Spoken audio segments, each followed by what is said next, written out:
salut tout le monde, j'espère que vous allez bien, c'est Tony, bienvenue sur Warm, ou sur en compagnie d'Acode. Présente-toi s'il te plaît, pour ton petit prénom. Alors, moi c'est Jérôme Acode. Jérôme, du coup, Jérôme de Acode.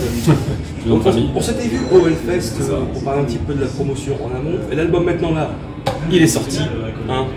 Et du coup, enfin le 24 août si je ne me trompe pas, Il est sorti le 24 août, et du coup, The Divine Triumph, que j'ai chroniqué, hein. N'hésitez pas à aller regarder la chronique que j'ai fait justement pour Warm sur les réseaux sociaux, etc. Vous googlez votre ami, merci bien, ou vous allez sur la page Facebook. Du coup, comment ça se passe? On est ici au Hard Rock Café, journée de promotion assez intense, parce que vous êtes arrivé ce matin, vous repartez ce soir. C'est ça.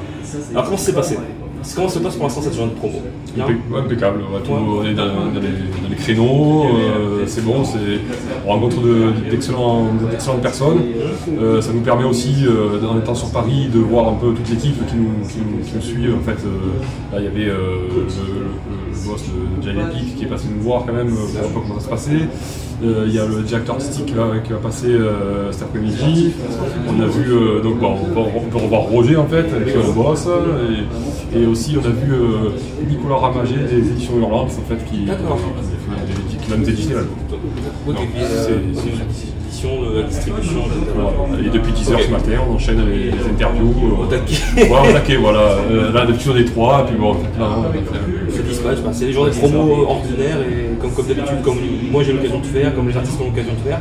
C'est vrai qu'il faut toujours un peu mettre aussi un peu en lumière ceux qui sont aussi derrière pour organiser un minimum cela, parce que sinon tu fais de l'anarchie, le bordel. Exactement. Par contre, l'organisation est parfaite. Ah oui, tout est réglé. C'est pour ça qu'il faut un minimum d'organisation pour que ça se déroule très bien. Voilà. On va parler de Divine Triumph au Hellfest. J'avais eu la chance d'écouter un petit peu, c'était en version un petit peu numérique, quelques Broken Eyes, entre autres, par rapport à ça qui avait donné un avant-goût d'album. Là, du coup, j'ai pu écouter entièrement l'album quelques jours avant sa sortie. Du coup, la chronique, je l'ai sortie, il me semble, genre une semaine après la sortie, parce que je voulais faire ça en deux parties, vu que c'est une grosse chronique de rentrée, faire ça en deux parties, sinon la vidéo durait 1h30 sur Internet pour la personne qui regarde. Du coup, ce qui m'a un peu interpellé en écoutant The Divine Triumph sur la première écoute, c'était vraiment le côté rentre dedans, mais aussi le côté un petit peu symphonique, mélodieux que vous avez voulu rendre à ça. Et ça fait un petit peu rire, ça m'a fait un peu rire sur le coup. Quand je dis rire, c'est genre un peu en mode surpris. C'est quand à l'Ascension des Abysses, donc du coup qui est le titre, la chanson instrumentale qui ouvre cet album-là, vraiment tout en légèreté, tout en symphonie, etc. Et quand tu prends Omnes Tenebrae derrière, tu te prends la patate de Florin dans la figure, tu te dis ah merde. Est-ce que ça a été une volonté de votre part justement de vous, quand vous avez construit cet album-là, de genre faire un peu, une sorte de piège, hein, mais de faire commencer en douceur pour ensuite envoyer le beau derrière? Complètement, de toute façon, c'est une recette en fait qui est assez efficace et en fait, qui marchait beaucoup dans les années 90. Donc, beaucoup de groupes commençaient par des intros, bon, je vais pas citer les éternels Emperor et compagnie, qui commençaient par des intros et puis après, bam, il y avait le truc en dedans. Maintenant, c'est vrai que les gens ont tendance à plutôt faire aussi des intros qui s'accompagnent après avec l'instrumental qui rend progressivement tout ça. Nous, on a fait la traditionnelle, voilà, on voulait quelque chose d'atmosphérique pour entrer, mais qui est un thème avec la divinité, donc ce côté un peu mélodieux, épique, tout ça. Et après, il ne faut pas oublier que le voyage de cet album, en fait, c'est la descente aux enfers. Voilà. Alors c'est quand même marrant, c'est que c'est la descente aux enfers, mais la première pièce s'appelle l'Ascension des Abysses. Oui. Donc ça fait un peu penser, tu vois, pour parler un petit peu de termes jeux vidéo, tu vois, un peu à la God of War, etc. Oui, alors God of War, nous on n'est pas très jeux vidéo, hein, honnêtement, mais c'est vrai que plusieurs fois on nous a parlé, c'est vrai que l'ambiance un peu gréco-romaine, voilà. Bon, nous on n'est pas trop dans ce même registre, mais l'ascension, c'est vrai que la thèse antithèse de l'ascension des abysses, en fait, ce que je voulais voir, c'était en fait l'ascension des abysses, c'est un rapport surtout avec la pochette, avec ce trou noir qu'on voit au milieu, cette aspiration en fait qui nous rentre dedans. Et en fait, les divinités, c'est-à-dire là, ce dragon là, qui représente en fait une divinité, c'est une chimère en fait cérébrale, on va dire, c'est une chimère dans nos têtes qui nous enfonce plus dans ces abysses. Voilà, et ces chimères-là, c'est métaphorique parce que les chimères, on a tous dans la vie de tous les jours, on a besoin d'être dans un monde fantastique, et qui nous tire dans le fond, et tous les jours. Bah, du coup, la divinité, comme il explique, du coup, le Divine Triumph du coup, de l'album. C'est vrai que c'est. Je pensais pas que c'était vraiment. Je représentais vraiment une divinité ce dragon. C'est plus le côté fantastique, etc. Mais le côté chimère, en fait. Chacun a sa forme de. C'est chimérique, d'accord, ok. On voulait pas mettre, parce qu'on voulait pas se mettre une divinité d'une religion, d'une mythologie quelconque, on s'enferme là-dedans, quoi. Voilà, c'est vraiment, c'est pas genre des histoires un truc genre Zeus, etc. Voilà. Ah, mais c'est sur le truc grec, etc. Ça, c'est vraiment pour prendre un contre-pied et pas plus vous embêter à justifier qu'il faut tel choix. Et justement, c'est vrai que quand on pense un petit peu au niveau de la musique, un petit peu là-dedans, ça m'a beaucoup fait penser à. Je sais pas si je pense que c'est des influences, mais ça m'a fait penser à cette petite flèche. Vraiment dans la musique même, en termes d'influence précise, ça m'a fait penser un petit peu aux anciens albums de cette petite flèche. C'est notre le côté certainement méditerranéen, comme ça. Je pense aussi, parce que cette petite flèche étant un groupe grec, du coup. Après, ces petites flèches, alors beaucoup de gens nous le citent, alors c'est des groupes qu'on respecte, pas de problème, aussi bien les anciens que les nouveaux, c'est vachement devenu moderne. Mais par contre, disons qu'en termes d'inspiration, c'est pas quelque chose qui nous a vraiment inspiré plus que ça, bizarrement. On a plus été inspiré vraiment par la scène de Morbid Angel et voilà. Mais on va parler de Wellfest en plus de Morbid Angel. Voilà, c'est ça. Morbid Angel et Emperor et Jim Morley, tout ça. C'est plus cette recette-là qui nous a inspiré. Après, c'est vrai que ces petites flèches, oui, de ce côté, je pense, en termes d'ambiance, c'est pas du tout les ambiances nordiques norvégiennes qu'on a l'habitude d'avoir. Voilà, là, il y a plus un côté, en plus, ça fait, le décor est vachement, on dirait, un truc méditerranéen, gréco, voilà. Mais ça, faut se dire, c'est que cette ambiance-là qu'il y a dans cette cover, c'est ce qui se passe en fait dans la tête de la personne qui est en train de. Dans les enfers, voilà, c'est ça. Toucher fond, peut-être. C'est ça, elle n'a pas encore touché, mais il va droit dedans. Et beaucoup de gens tirent, on ne comprend pas que c'est pas aussi là, qui nous remonte. Et du coup, tout à l'heure en introduction, j'ai parlé de Broken Eyes, qui était le clip, si on peut dire, le premier clip que vous avez sorti par rapport à cet album. Le premier single, je ne sais pas. Le premier single, c'est Road to Nowhere. Non, Road to Nowhere, et après, Broken Eyes, c'est le deuxième. C'est le deuxième. Et du coup, pourquoi avoir choisi précisément ces deux pistes-là à en sortir plutôt que genre par exemple Omnesty Devrae qui était vraiment beaucoup plus rentre dedans, peut-être faire un peu pour donner un petit exemple, quand Avatar avait sorti l'album, au niveau des singles, enfin le groupe suédois Avatar avait sorti les deux premières pistes, donc c'est-à-dire une sorte de petits morceaux qui durent 1 minute 30, 1 minute 15, 1 minute 30, et derrière à balancer un morceau de 5 minutes. Pourquoi avoir fait justement une sorte de petit combo en justement balançant la session des abysses et derrière balancer derrière Omnesty Devrae pour voir un petit peu, histoire de plonger un petit peu les gens dans le bon sens, dans la bonne ambiance de l'album. Alors le choix de Road to Nowhere en clip, c'est en fait c'est une volonté propre au groupe, parce que Road to Nowhere c'est quand même historiquement dans le groupe un titre qui a on a eu beaucoup de conflits dans le groupe interne par rapport aux problèmes de line-up et tout ça. Et en fait, Road to Nowhere, ça a été le titre qu'on a composé, on va dire, au moment où tout allait mal, où on s'est retrouvés en fait. On a fait ce titre-là, c'est ce titre-là qui a été un peu le départ. Nous, c'était le nouveau départ, donc c'était vraiment un choix artistique, un choix de notre part. Il n'y a pas de. Pour nous, c'était cette renaissance, ce titre représente cette renaissance. Ça représentait le nouveau chapitre. Voilà. Après, on a à partir de là continué, amélioré le précédent, puisqu'il y avait déjà des titres déjà composés, tout ça. Et Road to Nowhere, et surtout, c'est un titre qui ne ressemble pas du tout à ce qu'il y a sur l'album. C'est vachement un titre plus blanc, plus personnel. Il y a presque des refrains, presque rock. Voilà.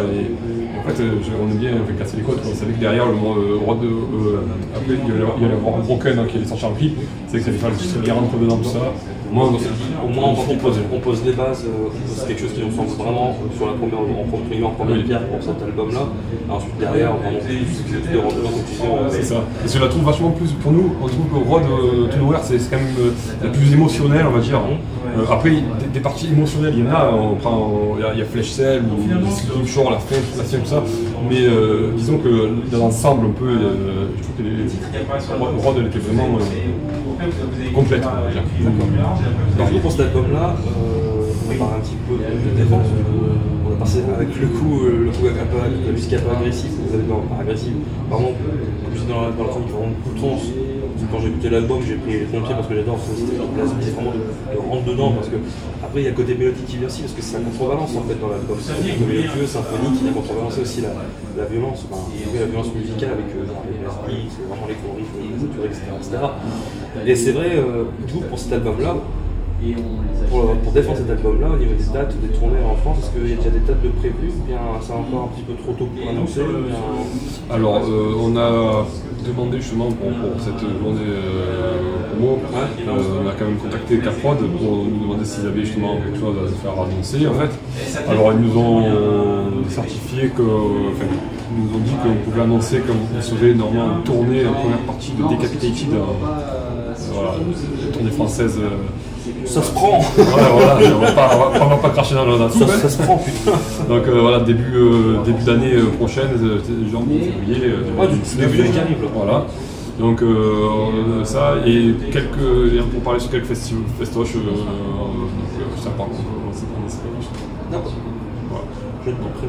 Et un petit clip en préparation peut-être Mario? Non, pour l'instant, pour le moment, on développe vraiment l'album, on promo bien. Là, c'est l'aspect live, tout ça. On pensait peut-être faire. On va voir comment ça se déroule les trucs, si ça nécessite, on le fera.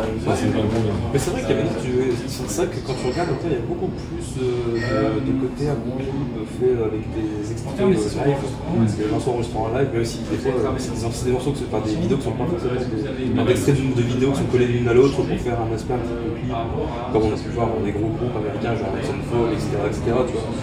Mais est-ce que tu penses que le côté clip genre version live, ça a beaucoup plus d'intérêt que le côté un peu créatif Non, je pense que le clip live, on l'a déjà eu fait, nous, avant fort longtemps.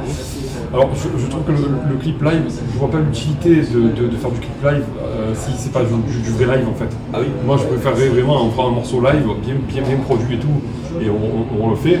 Et à moins on a l'ambiance et puis le son qui va avec, même si le son est toujours un peu bon. Alors que moi je pense que le clip quand même c'est quand même l'image, tu développes un clip, c'est pas un live quoi, c'est des clips. C'est créatif. Voilà, après tu fais un groupe comme tu fais un truc comme Pantera ou quoi, je peux comprendre que le live ça va partir des clips, c'est quand même je rentre dedans et tout. Nous on a quelque chose à retranscrire, donc il fallait que c'est une histoire quoi. C'est vraiment un aspect assez créatif, vraiment artistique, pas forcément que la musique, mais aussi la mise en image. Par contre, ça, peut-être des fois, parce que peut-être des vidéos maintenant, t'as plein de vidéos. Des vidéos maintenant avec un fond qui bouge, un background un peu animé, etc. En 20 ans, on voit l'évolution des clips, quand on voit les premiers clips de Morbid Angel ou de Immortal. Ça, c'est tellement rien à voir. Voilà, on voit que nous, maintenant, avec tout ce qui existe comme moyen, on peut maintenant vachement d'autant plus présenter quelque chose, faire des jolies choses avec ce qui se fait maintenant. Après honnêtement le clip, faut quand même faire un clip pour faire un clip, c'est pas utile, faut qu'il y ait quand même je pense qu'il y a quand même quelque chose. Souvent on a eu fait, hein, je dis ça, mais on a eu fait le coup de jouer dans un hangar désaffecté, de la tête, on a eu fait. Bon, maintenant après, quand on a un concept, autant essayer de faire en sorte de lier, de tout lier, présenter une image quoi. Et surtout plus cohérent possible. Oui. Surtout aussi envers la musique comme aussi envers l'image. Oui, voilà. Parce que bon, après les clips, c'est vrai que le live, pour moi c'est autre chose, les live vidéo c'est autre chose, et c'est tout aussi important parce que ça permet pour la promotion de se dire qu'est-ce qu'on joue sur scène. Je vais donner un exemple. Merci de voir aussi que des gens se déplacent aussi en masse pour venir voir sur les scènes, que la salle fasse 500, 1000.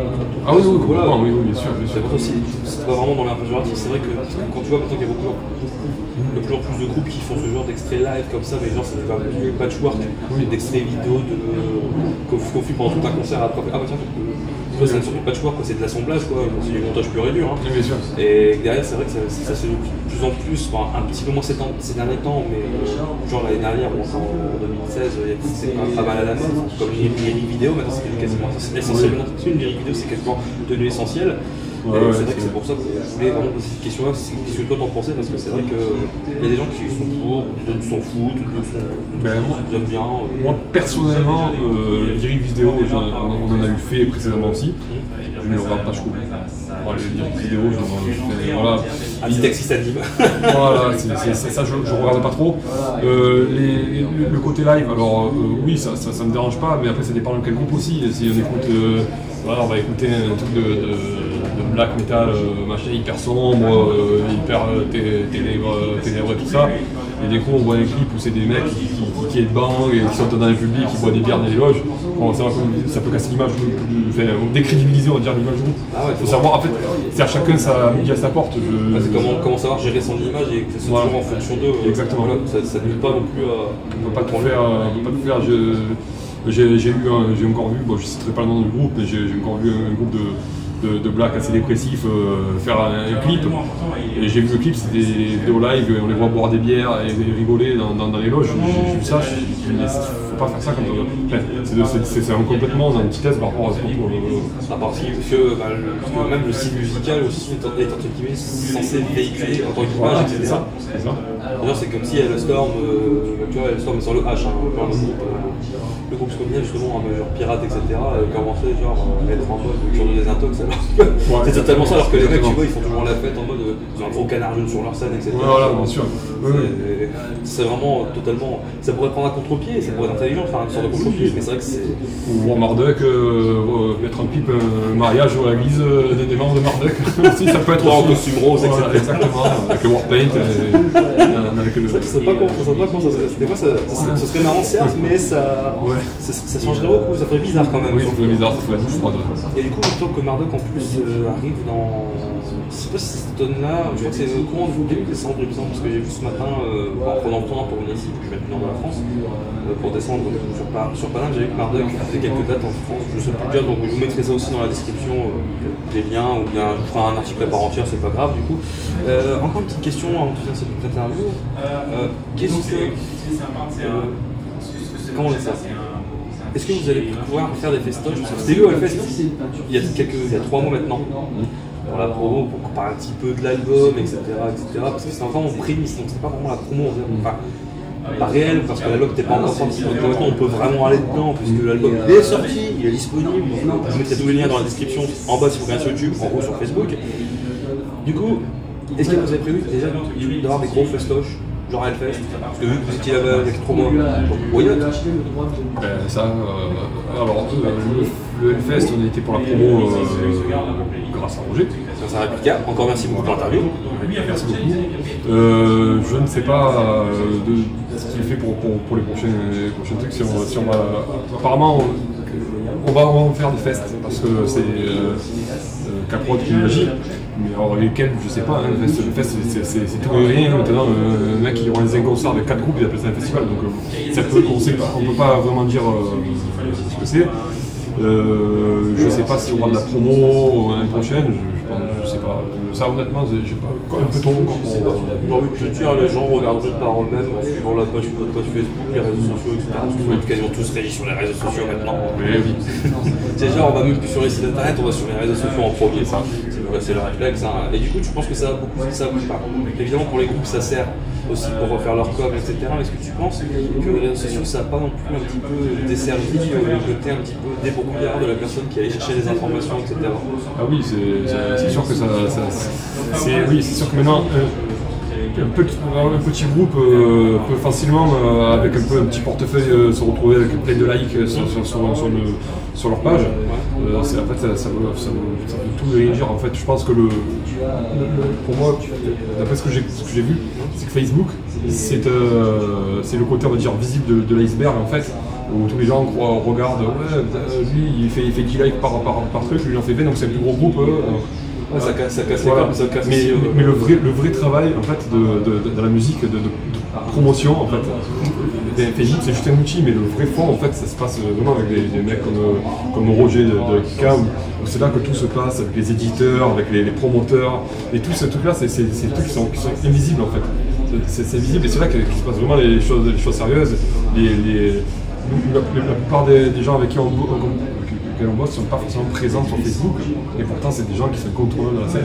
Ouais, qui ont plus d'expérience, qui sont carrés, précis, etc. Les éditions Orlantes, voilà, Facebook on voit pas, et pourtant voilà, ça s'appelle pas de faire du bon boulot. Et il fait un sacré boulot quand même. Et je pense surtout aussi que beaucoup de gens maintenant ont pris comme automatisme de dire que le chiffre, malheureusement de juger au chiffrage des likes, des j'aime, etc. Parce que je trouve vraiment débile, c'est que j'en parle encore avec des camarades cette semaine, du média de pouvoir, mais aussi de son média producteur il y a quelques semaines de ça maintenant. C'est vrai que les gens se fient beaucoup là, et que tu en as 55 000, que tu en as 155 000, que tu en as 2000 ou même 200, ça va pas empêcher si tu es motivé, que tu veux faire le boulot, de faire le boulot. Quoi. On ne juge pas sur ton chiffre, certes c'est rapide, mais on juge vraiment sur ton boulot que tu réduis. Si tu dis de la merde, tu sors de la merde, voilà quoi. C'est vrai qu'en fait, il y a une époque, il y avait une période où il paraît que le nombre de likes agissait sur la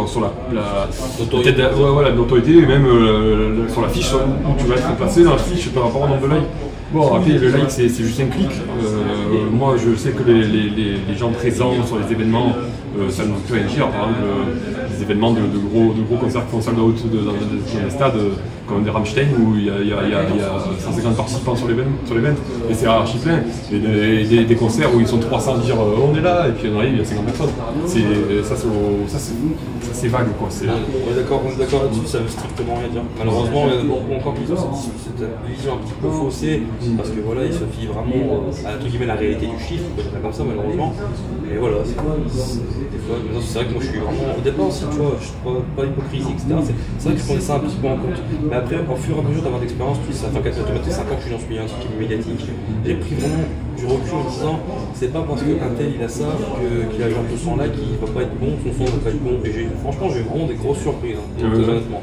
Oui, nous il y a des gens qui nous suivent depuis des années, qu'on a rencontrés, ils like pas forcément notre page Facebook. Ça vous empêche pas d'aller au concert? Je pense que Facebook c'est aussi une saturation. Je veux dire, si tout le monde crée des pages, c'est saturé Facebook, c'est saturé, il y a trop d'événements, trop de. C'est pas possible en fait. C'est encore pire que YouTube. Et encore YouTube, ça on en parlera plus tard. Je sais même pas si je vais foutre la vidéo, parce que c'est vrai que YouTube maintenant, quand tu regardes, tu prends un exemple, le groupe Charlotte, un groupe de métal du feu, la région parisienne, se sont fait censurer sur YouTube et sur Facebook. Tu prends aussi des réseaux sociaux, parce que je suis aller sur maintenant, ils se fait censurer parce que ça y est, vous voyez un truc un petit peu violent, alors que quand tu vois au JT à 20h des trucs encore plus violents, etc. Pourtant eux on les censure pas. On dit voilà, la bouteille c'est démerdez-vous.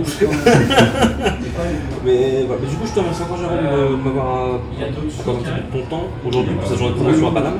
Ouais, merci à toi du déplacement, des questions pertinentes.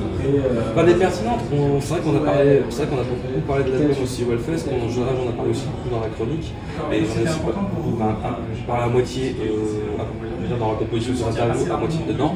Au départ de l'album.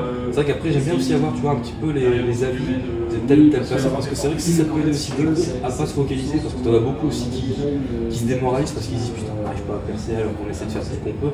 Si les gens peuvent avoir des conseils, etc. Ou alors si la vision d'autres musiciens qui eux ont réussi à arriver jusqu'à une place, si ça peut aider ces petits groupes à pouvoir monter, que tout le monde puisse s'y retrouver à la fin. Aussi bien nous que les promoteurs, que vous, que les groupes, les premières parties, les supports, les headlines, les festivals aussi. Voilà. Ouais, le seul conseil que je voudrais te dire, c'est que de toute façon, dans la musique, il faut tomber sur la bonne personne. C'est le seul truc, la bonne personne au bon moment. Il ne faut pas se démoraliser. De toute façon, en plus, tout est passager. Aujourd'hui, on est là en train de faire les hard rock. Dans 2 ans, on se retrouve à faire des bars, à faire des Johnny, je sais pas. On peut pas. En fait, rien n'est figé dans le temps, il faut tout donner, tout le temps tout donner. C'est vrai que les moments, c'est lancinant, c'est chiant, mais des fois ça paye, des fois ça paye pas. Il n'y a pas de conseil miracle, quoi. À part la motivation, il n'y a pas de conseil miracle. Et le travail, toujours travailler, jamais lâcher, même si c'est difficile. J'avoue que j'étais musicien aussi, mais j'ai préféré du coup, après pour des raisons personnelles et aussi des raisons de travail derrière, j'avais pas vraiment fait l'occasion. Du coup quand j'ai eu la brèche, le plus dur à m'abondir, il faut rester dans un milieu que j'aime bien, mais d'un autre côté de la barre. Ce qui est pas plus mal aussi. C'est tout un équilibre. Il est autant important celui qui veut faire la promotion, celui qui promeut, que celui qui édite, que celui tout un équilibre, c'est le château, sinon ça n'avance pas. Et du coup un petit message aussi pour les gens qui ont regardé cette interview, qui connaissent déjà ou qui connaissent la code, qui vont découvrir la code de cette interview-là. Alors je tiens à remercier déjà tous ceux qui nous écoutent, tous ceux qui nous ont soutenus, qui nous ont permis à un moment donné de jouer au Motocultor et au Fest Cult avec les contests et tout. Je remercie tous ceux qui nous ont envoyé des messages de soutien quand on a sorti l'album, qui ont acheté l'album, qui ont donné leurs avis. Tout ce support-là, je remercie tous. Et puis pour les autres, je vous invite à écouter l'album, à voyager. Écouter cet album et apprécier. À l'écouter et à le checker. Comme je vous ai dit, les liens, si vous le regardez sur YouTube, c'est en bas, sur Facebook, c'est en haut. C'est Tony, avec Jérôme, de code. Encore merci. Je vais y prendre avant. The Divine Triumph sorti fin août, donc le 24 août si je ne me trompe pas. Il y en a qui disent le 31, c'est pas le 31, c'est le 24. Le 24 août, il a déjà fait Epic, du coup on peut dire une filiale de Sony Music France. Ça fait partie de Sony Music, ça fait partie de Sony France, Sony Music Entertainment en France du coup. À la prochaine, et n'hésitez pas à aller checker du coup le nouvel album The Divine Triumph. Des bisous à tous, salutations et à la prochaine. Salut salut.